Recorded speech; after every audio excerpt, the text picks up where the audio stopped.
நடப்பாண்டு நீட் தேர்வில் 1563 மாணவர்களுக்கு வழங்கப்பட்ட கருணை மதிப்பெண்களை ரத்து செய்வதாக தேசிய தேர்வு முகமை தெரிவித்துள்ளது. MBBS, BDS போன்ற இளநிலை மருத்துவ படிப்புகளுக்கு நீட் நுழைவுத் தேர்வு நடத்தப்பட்டு வருகிறது.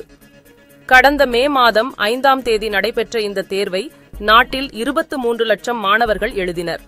அதற்கான முடிவுகள் ஜூன் 4ஆம் தேதி நாடாளுமன்ற தேர்தல் முடிவுகள் அறிவிக்கப்பட்ட நாளில் வெளியிடப்பட்டது. அதில் முதலிடம் பிடித்த 67 மாணவர்களில் 6 மாணவர்கள் ஒரே தேர்வு மையத்தை சேர்ந்தவர்கள். இந்த 720 மதிப்பெண்களை கொண்ட தேர்வில் சில மாணவர்கள் 718 மற்றும் 719 மதிப்பெண்கள் பெற்றுள்ளனர். தேர்வு திட்டத்தின்படி கணித ரீதியாக 718 மற்றும் 719 மதிப்பெண்கள் எடுப்பது என்பது சாத்தியமற்றது என்கின்றனர். இதுகுறித்து கேள்வி எழுப்பிய போது தேர்வு நேரம் குறைவாக இருந்த மாணவர்களுக்கு கருணை மதிப்பெண்கள் வழங்கப்பட்டுள்ளது தெரியவந்தது. மறுபுறம் நீட் தேர்வின் கேள்வித்தாள் கசிந்துவிட்டது என்று குற்றச்சாட்டும் எழுப்பப்பட்டது.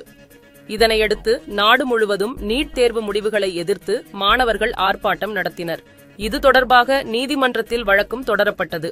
தற்போது இந்த மனுவை உச்சநீதிமன்றம் விசாரித்தபோது நீட் தேர்வு விவகாரத்தில் பாதிக்கப்பட்ட 1563 மாணவர்களுக்கு மறு நுழைவுத் தேர்வு நடத்த தயார் என்று தேசிய தேர்வு முகமை உச்சநீதிமன்றத்தில் தெரிவித்துள்ளது. ஜூன் 23 மறுதேர்வு என்றும் ஜூன் 30ஆம் தேதி முடிவுகள் வெளியிடப்படும் என்றும் அறிவிக்கப்பட்டுள்ளது. மேலும் தேர்வு எழுத விருப்பப்படும் மாணவர்கள் தேர்வு எழுதலாம் என்றும் தேர்வு எழுத விருப்பப்படாத மாணவர்களுக்கு பழைய மதிப்பெண்ணே தொடரும் என்றும் தேசிய தேர்வு முகமை தெரிவித்துள்ளது. இதனால் கட் ஆஃபில் மாற்றம் ஏற்படும் என்பதால் அகில இந்திய அளவில் மாணவர்களின் ரேங்க் மாறக்கூடும் என்று எதிர்பார்க்கப்படுகிறது. புதிதாக நடைபெறும் தேர்வின் கேள்வித்தாள் முந்தைய தேர்வை விட எளிதாக இருந்தால் இப்போது பெற்றுள்ள மதிப்பெண்களை விட அதிக மதிப்பெண்களை பல மாணவர்கள் பெற முடியும்.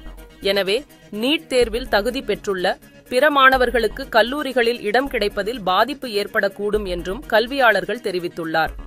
மேலும் இந்த கருணை மதிப்பெண்கள் பெற்ற 1563 பேரில் தமிழ்நாட்டு மாணவர்கள் யாரும் இல்லை என்பதால் தமிழ்நாட்டில் மாநில அளவிலான தரவரிசை பட்டியலிலும் கலந்தாய்விலும் எந்த பாதிப்பும் இருக்காது என்று கூறப்படுகிறது.